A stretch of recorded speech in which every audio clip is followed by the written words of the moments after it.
According to the survey, 45% of working women between the ages of 25 and 45 will be unmarried, childless, or single by 2030. So what's wrong with that, you could ask? Okay. If you think that when you are 45 years old, single, without children, and truly happy in your life because you made money, then good luck to you, honey. But it doesn't work that way. By 2030, more than half of women between the ages of 25 and 44 who are of marriageable age will live single lives the remainder of their lives.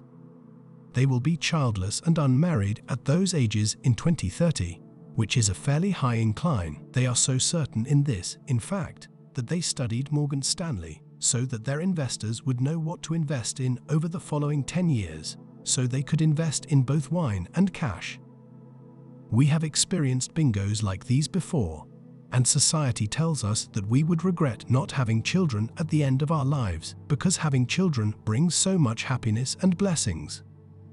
I came across this article written by Sarah Burdick, a 16-year nurse who had a heart-to-heart with her senior patients and who also found out from them that their own family see them as a burden. There are now the top 5 things that people regret most when they die. Even in traditionally conservative countries, the quality of relationships has gotten so bad that people no longer marry and live together for the rest of their lives. One of the highest rates of cheating in the world is in Thailand. We're just letting you know that you're thinking like a hope strategist. You want that your final location might be better.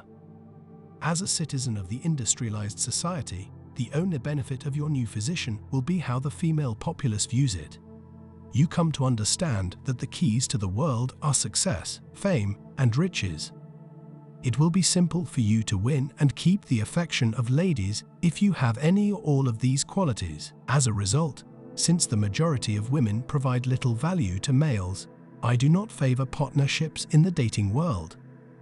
But she will quickly move on to the next man who can support her if you are unable to do so. Why would I urge couples to get together and promote global travel if the woman you end up with can easily disappear from your life?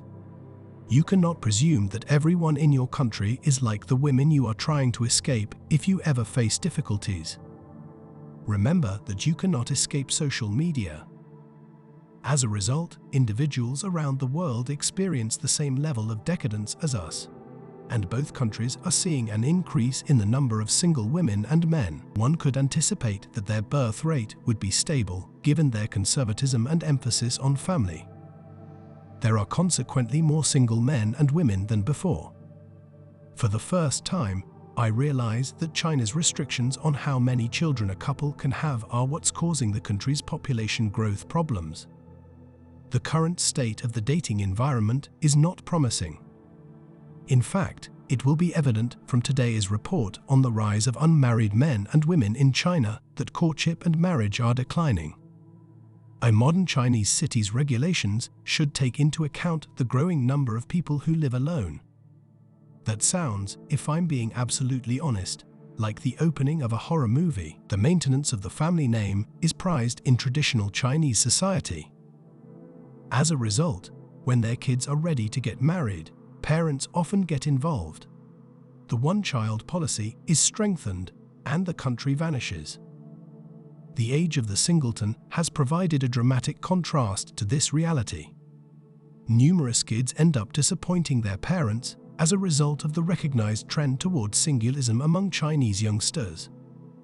The term leftover ladies is overused in China's popular culture, which has made parents of unmarried women more anxious and put more pressure on their children. I find it fascinating that despite having a family structure and being under pressure to have children, Chinese men and women have trouble getting pregnant. I fail to understand why men injecting gallons of fluid into women and having children would be a problem if there were no media and no desire to destroy families. Since neither I nor anybody I know now resides in China, I could be mistaken about the country's dating environment. The similarities between their problems and those we have in the West are astounding. The younger generation might have been discouraged from beginning families as a result of the one-child restriction. However, Unless there is a strong need for women in that area, we won't really know. I think people are reluctant to start new romantic relationships because of the status of the economy and rising living expenses. I don't understand how individualism leads to poverty and isolation, though, as a weak society is more vulnerable to oppression. As a result, a resounding majority of votes came from families who have made a point of passing on their wealth from one generation to the next. The wealthy and powerful can ensure the continuation of their wealth and status after their deaths through their families. But because they are driven to act in a negative way toward others, modern women are so self-centered and blind that they will blow up the family, ruin the fortune, and flee with the money. The Bible says that the pursuit of wealth is the source of all evil. The fact that women in the future will continue to file for divorce only for satisfaction serves as a daily reminder that women are the weakest link in any relationship, and that any family member could be a wolf in sheep's clothing. Elites will always succeed in their endeavors. Unfortunately, the majority of us have either reached this point or will never have the opportunity to achieve elite rank. As a result of women's inability to commit to a relationship, the proportion of single-member families increased from 4.9% in 1990 to 14.5% in 2010. More than one-third of China's 200 million expected unmarried adults in 2018 live alone, according to a report. Due to the elderly's tendency to live alone, the economy has prospered. The focus of society is currently on the commercial and industrial sectors. Young people are leaving the agricultural workforce in large numbers as a result of the spread of development and economic opportunity.